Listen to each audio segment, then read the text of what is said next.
I am Jane, and I am the custom color guru at Rub and Restore.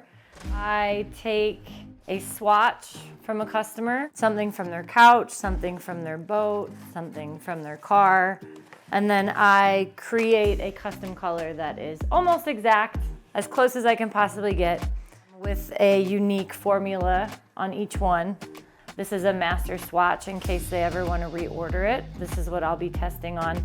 And then the swatch that they sent us with their color over half of it.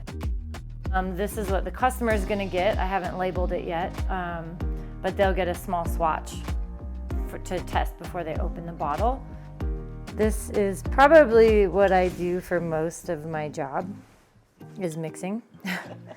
Just making sure that everything's really thoroughly mixed so we're getting an accurate reading every time. Let's see how good my guessing skills are here. I'm like hyper perfectionist, so I'm just a little bit OCD. I generally go outside, so I'll look at it in the sun just to get a really accurate reading. Too light, too blue, too umber. Too kind of lavender blue. We want to be more green, yellow. So I just keep doing that process until the color is exact. And then we bottle it. Reds and blues are really difficult. So if I can nail a red really fast, then that's really rewarding.